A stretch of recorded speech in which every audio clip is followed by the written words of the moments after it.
Fakta lu ada di sini memberikan indikasi bahwa lu tuh pengen pinter. Lu pengen naik level. Dulu lu pikir sekolah atau pendidikan formal bisa ngebantu lu ke sana.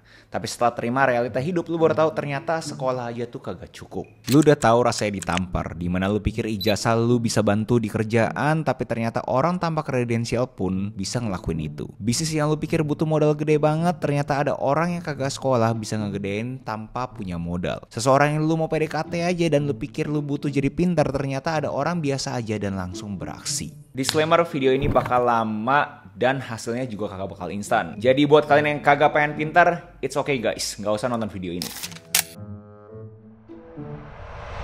Ada alasannya kenapa orang pintar di dunia ini sedikit banget. Karena ngomong apa adanya, mereka tuh kagak sabar. Nonton video kayak gini aja sampai habis aja kagak mampu. Apalagi pintar, dikit-dikit ke distraksi. Gimana mau jadi pintar? So congrats buat kalian yang masih pengen ngelanjutin video ini. Pertama, kita harus ngerti dulu apa itu intelligence, apa itu kepintaran. Pada umumnya orangnya mikir apakah itu IQ, intelligent quotient, atau EQ, atau karena banyak baca buku bisa dibilang pintar, atau seberapa banyak lu ngerti jargon atau terminologi yang orang-orang kagak tahu. Jelasnya sangat susah untuk kita bisa benar-benar mengkonkretkan apa itu kepintaran, tapi menurut gua frameworknya Naval itu bisa dipakai. Lu tuh pintar kalau misalnya lu tuh dapat apa yang lu inginkan di dalam hidup ini. Satu-satunya tes kepintaran yang sesungguhnya adalah saat lu mendapatkan apa yang lu inginkan dalam hidup. Di sini gue pengen ngajak kalian tuh mikir secara makro dulu, secara holistik, kayak bener-bener abstrak aja. Contoh, ada satu karakter namanya Andi gitu ya. Dia tuh pintarnya ampun-ampun, kayaknya ampun-ampun, sukses banget lah di mata orang pada umumnya. Tapi sebenarnya yang dia inginkan itu hanya hidup di desa dan keluarganya itu bahagia dan harmonis. Dan si Andi itu kagak dapet itu dengan semua prestasi yang dia dapatkan sekarang. Padahal dia dianggap sama orang-orang pintar, dia dianggap sama orang-orang kaya. Tapi yang dia inginkan sebenarnya si Andi ini cuma hidup di desa doang dengan keluarga yang harmonis. Menurut kalian pintar atau kagak? Subjektif ke orang pada umumnya pasti berasa, wah keren banget nih orang sih, pintar, jenius nih. Tapi kalau misalnya subjektif ke Andinya sendiri, bisa jadi dia mikir, kok semua pencapaian gue berasa kosong ya. Karena gue kagak bisa mendapatkan sesuatu yang gue inginkan. Dan dia pun bingung karena dia udah kedistorsi terhadap yang namanya sukses segala macam itu harus seperti ini. Dia gak pernah mencari definisi kesuksesan, definisi goal yang dia pengen tuju. Jadi menurut gue part 1 di dalam konteks pintar ini, kalian harus tahu dulu goal kalian dalam hidup ini apa. Apa yang benar-benar kalian tuh pengen capai. Yang benar-benar tepat ke diri lu. Wanting the right things. Jadi nggak cuma wanting something out of life, tapi kalian harus tahu wanting the right things for you. Karena kalau misalkan kalian akhirnya mencapai goalnya kalian, tapi kalian itu sebenarnya bukan the right thing for you, sangat subjektif. Ya, baik lagi, apakah itu pintar? Itu pertanyaannya si Naval. Mungkin di sini ada yang beberapa dari kalian makin bingung, kok malah ngomongin goal ya? Yang kita lihat di media sosial kan pada bilang kan sistem bukan goal. Kenapa jadinya harus tahu goalnya apa? Konteks di mana sistem itu harus lebih besar daripada goal ada saat kalian udah tahu goalnya mau apa.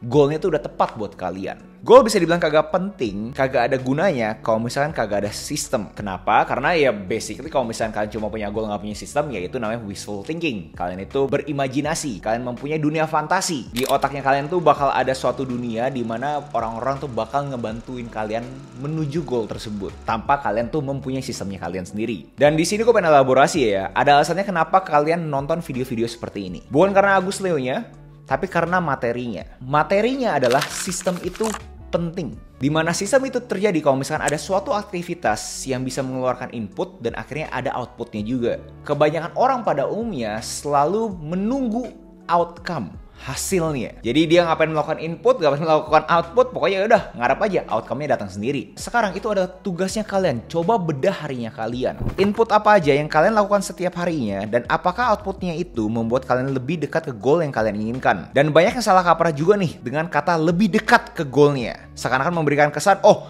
hari ini ada yang spesial nih. Nah, balik lagi, itu tuh dunia fantasinya kalian. Dimana pada umumnya, orang-orang yang eksponensial ini menuju titik yang akhirnya dia tanda kutip melihat semuanya itu berfaedah, itu lama guys. Jadi kalian titiknya tuh di sini nih sekarang ya. Masih titik, sampai akhirnya ada suatu titik yang benar-benar akhirnya bisa eksponensial. Itu semua akan terlipat gandakan di waktu yang tepat. Yang bahasa paling kotornya, semesta itu tuh ada guys. Tapi semesta akan memberikan hal yang kalian inginkan pas kalian itu sudah worthy enough. kalian tuh sudah siap menerima apa yang kalian inginkan. Tapi kenapa banyak orang gagal bikin sistemnya? Karena yang namanya The Lonely Chapter. Kalian bayangin nih, kalian bener-bener udah ngikutin Agus Sio Halim, kalian udah audit, kalian punya hari. Oke, hari gue bangun dari jam 5 pagi sampai jam 9 malam gue ngapain aja, kalian breakdownin gitu kan ya. Terus kalian udah mempunyai kedewasaan untuk mikir, oke, ternyata gue harus lakuin ini di jam sekian, gue harus lakuin ini jam sekian. Alhasil kalian berubah kan aktivitasnya kan. Saat kalian berubah, kalian itu bener-bener di tengah-tengah. Karena kalau misalnya sekarang nih, setelah video ini kalian nggak ngapa-ngapain, kalian masih di bubble yang sama kan? Ini ada lingkarannya kalian nih. Yang kalian pengen tuju adalah lingkaran ini. Lingkaran yang sesuai dengan kalian punya goal. Nah, saat kalian menuju ke goal tersebut, kalian kan di tengah-tengah. Lingkaran yang sekarang kalian coba tinggalkan, kan pasti mereka berasa kayak, ih kok si Agus beda ya sekarang ya gitu loh. Nah, lingkaran yang kalian pengen tuju, belum kenal. Ih, si Agus siapa gitu loh. Gue gak peduli sama si Agus gitu loh. Pas kan di tengah-tengah, itu kesepian yang ampun-ampun. Dan untuk kalian keluar ini, kalian tuh harus berani untuk menekan egonya kalian kan. Karena kalau misalnya kalian di lingkaran ini ke lingkaran sebelah, kalian harus tahu bahwa, oh, gue harus berani untuk terlihat tolol. Berani untuk jadi nol lagi. Dimana pada umumnya orang-orang yang sudah mempunyai suatu keterampilan di hal yang lain, disuruh jadi nol lagi kagak mau. Kenapa? Ya karena kagak enak lah. Siapa sih yang suka nol lagi? Jelasnya secara human nature nggak pengen terlihat bodoh. Saat di Lonely Chapter ini kalian harus menerima itu. Ini ada realita hidup. Nggak ada yang tepuk tanganin kalian, kagak ada yang ngeliatin kalian, kagak ada yang support kalian. Kalian harus bener-bener mempunyai mental yang luar biasa bahwa kalian itu emang tolol. Karena kalian emang lagi jadi nol lagi gitu. Dan saat jadi nol lagi, kalian itu bener-bener harus lakukan semua aktivitas yang bikin kalian itu 0 ke 1 itu lebih cepat lagi. Gua ngomong 100 ya, kita ngomong 0 ke 1 dulu lah. Contohnya apa Gus? Contoh paling gampang, kita ngomongin membaca gitu kan ya. Kalian bisa pastiin kalian tuh konsumsi informasi-informasi itu lewat buku. Dimana menurut gua buku itu adalah salah satu medium yang membuat kalian itu berpikir secara kritis. Karena satu, kalian benar harus baca satu-satu kan kalimat dan paragrafnya. Dan kalau misalkan ada paragraf yang kalian cocok, kalian coba tulis. Nah, aktivitas berikutnya berarti adalah menulis gitu kan ya. Kalian coba tulisnya juga jangan cuma tulis apapun yang di buku tersebut, tapi kalian parafrase. Dari paragraf tersebut kalian pikirin deh, apa yang bikin gue itu ke-trigger sama paragraf tersebut, kalian coba tulis parafrase dengan tulisannya kalian. Nah, untuk mengamplifikasikan The Lonely Chapter ini buat kalian itu bisa cross the chasm, pada umumnya orang tuh kagak bisa lewatin jembatannya karena orang tuh langsung jatuh kayak berasa, capek banget lah, balik lagi aja gitu kan ya. Untuk mengamplifikasikan ya, kalian tuh harus ngerti konsep yang namanya tuh artificial intelligence.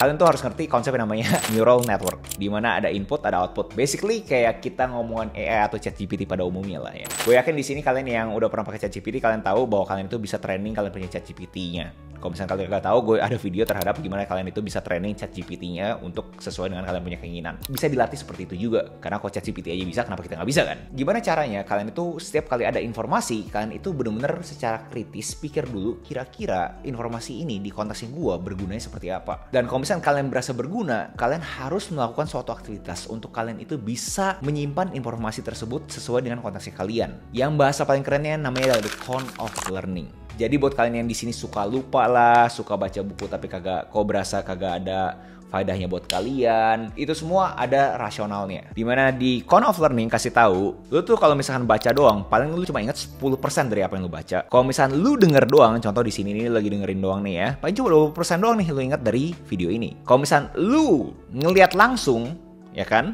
Itu paling cuma 30% dari apa yang lu lihat langsung. Nah, kalau misalkan lu lihat dan denger, mungkin lu dapat tuh 50% dari apa yang lu lihat langsung dan denger. Nah, di sini tuh kalian tuh masih pasif. Saat kalian itu mau jadi aktif, benar-benar bisa menyerap informasi yang berfaedah buat kalian itu harus masuk ke suatu diskusi. Kalian tuh bisa ingat 70% dari apa yang kalian ngomong. Nah, buat kalian lebih ekstrem lagi, kalian tuh bisa ingat 90% dari apa yang kalian lakukan. Yang bahasa paling kerennya, paling bawah ini adalah kalian tuh bisa teach, kalian bisa edukasi. Ada alasannya juga kenapa gue ngebahas buku di YouTube-nya gue. Buat gue pengen tahu apakah gue tuh mengerti atau memahami isi buku tersebut gitu loh. Kalau misalnya gue udah ngomong ke kalian, harapannya berarti informasi dari buku yang gue baca ini sudah melekat di otaknya gue. Jadi untuk kalian itu bisa lewatin Lonely Chapter ini, gue mau kalian tuh bener-bener jangan kedistorsi sama dunia fantasinya kalian. Kalian tahu kalian tuh harus beraksi. Karena seperti yang The Con of Learning kasih tahu ke kalian gitu. Kalian mau baca buku, kalian mau dengerin podcast, kalian mau masuk ke webinar siapapun itu, nggak bakal ada faedahnya. Itu semua tuh pasif. Kalian harus bisa pastikan kalian itu punya cara pembelajaran yang aktif. Cara paling mudahnya adalah dengan kalian menyerap informasi, abis itu kalian parafrase. Nggak usah dipublikasikan ke media sosial pun nggak apa-apa guys.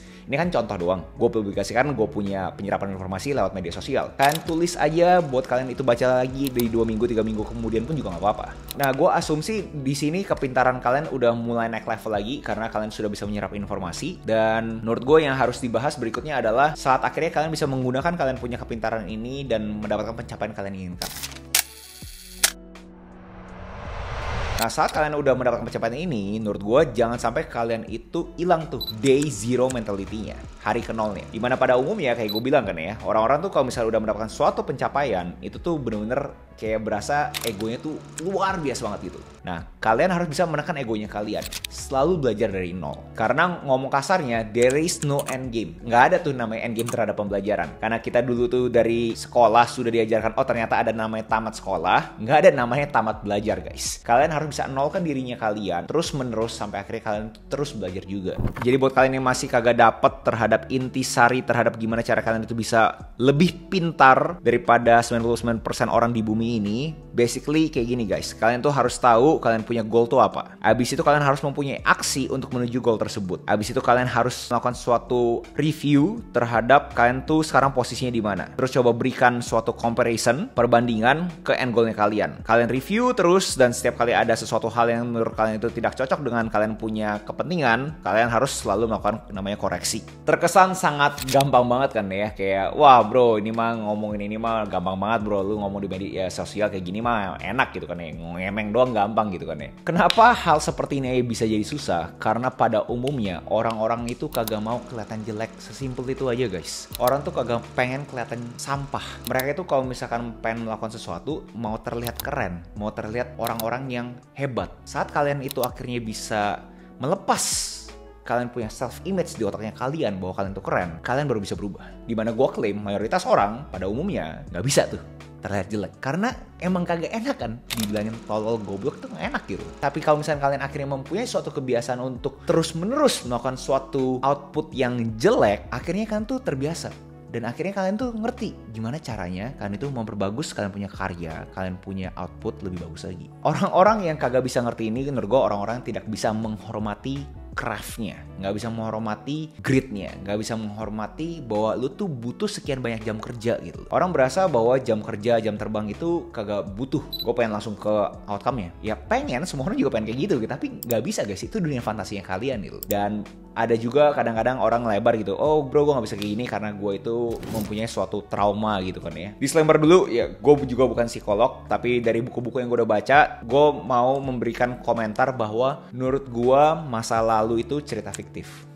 Masa depan cerita fiktif. Yang lu punya apa sih sekarang guys? Jadi jangan berpikir kayak seakan-akan lu gak bisa ngelakuin A, B, C, D, F, G karena ya masa lalu lu A, B, C, D, F, G juga. Masa depan lu kagak tahu amit-amit kenapa-napa gitu kan ya. Gak bisa guys. Lu gak bisa kedistorsi sama masa lalu lu sama masa depan lu. Lu harus benar-benar fokus ke masa sekarangnya lu. Lu harus berani temenan sama kata ini, obsesi. Lu harus terobsesi untuk naik level, untuk jadi pintar. Atau setidaknya terobsesi untuk tidak jadi orang yang tolol. Orang yang kurang pintar ini atau bahasa kerennya low intelligence, mereka itu cuma berhenti di masalah. Mereka stuck di problemnya. Dan pada umumnya ya nyerah. Karena mereka udah kagak bisa lihat step berikutnya lagi. Jadi contoh, ada step 1 sampai step 100 kan ya. Orang tolol begitu step 2 berasa kok hidup gue masih di sana-sana aja, ya udah berhenti. Orang pintar tahu untuk menuju ke step 100, step 3 harus kelihatan. Caranya gimana? Ya harus beraksi untuk kelihatan. Beraksi dengan obsesi tanpa tergantung inspirasi. Dan lu harus percaya bahwa lu tuh bisa. Buat lu yang gak percaya, lu butuh tahu ceritanya Hokusai, salah satu seniman terkenal di Jepang. Lu pasti pernah lihat kan karyanya dia yang ini? Yes, ombak ini. Doi di reportase udah membuat 30.000 karya seumur hidup. Di umur 73 dia baru gambar ini. Dan yang orang tahu cuma ini doang kan ya. Poinnya apa? Lu tuh bisa. Lu bayangin kalau Hokusai stop di umur 20, di umur 30, di umur 40. Nggak bakal pernah ada gambar ombak ini. Balik lagi ke tema video hari ini. Gimana caranya kalian itu bisa jadi pintar. Gua mengambil frameworknya Naval. Kalau misalkan kalian berasa bahwa kalian itu udah dapat apa yang kalian inginkan. Dan kalian berasa itu udah cukup buat kalian. Itu udah pintar guys. Banyak orang-orang yang kalian nilai pintar, nilai sukses, yang IQ-nya tinggi, bisa aja mereka nggak pintar gitu. Kenapa? Karena mereka salah memilih apa yang mereka mau dari kehidupan ini. Which is nggak apa-apa ya guys ya. Kalau misalnya kalian sudah bisa menerima realita itu, ya berarti kalian harus tinggal kalian koreksi aja kan. layaknya framework yang sebelumnya gue kasih tau ke kalian. Ya jadi menurut gue kepintaran segala macam jelasnya ada hubungan sama otaknya kalian, critical thinking segala macam. Tapi gue di video ini pengen lebih abstrak aja. Pokoknya selama kalian itu bisa dapat apa yang kalian inginkan, menurut gue itu udah cukup pintar. Dan ya kalian bisa komen aja di bawah menurut kalian itu udah cukup pintarkah di dalam konteks Naval. Gue tahu nih video sangat abstrak dan sangat subjektif ya guys ya. Tapi menurut gue sesuatu yang harus gue coba angkat topiknya karena it's not about just the money. Bukan masalah duit doang, bukan masalah prestasi doang, bukan masalah pencapaian guys. Kalau misalnya kalian bisa dapat sesuatu yang kalian inginkan dalam hidupnya kalian itu, menurut gue itu juga pintar. So next video essay apa yang menurut kalian menarik untuk gue bawakan, tinggal komen aja di bawah. Apa justru kalian pengen coba gue turun ke bawah, kan kalau di video ini kan terlalu di awal ya, turunin ke bawah lebih konkretnya, lebih pengaplikasiannya itu seperti apa, terutama buat kalian yang mungkin banyak maunya kayak bro gue pengen sih, gue udah tahu gue punya goal tapi goal gue banyak gitu kan ya, kalian mau jadi yang bahasa kerennya tuh polymath yang bisa desain kayak artis, bisa build tech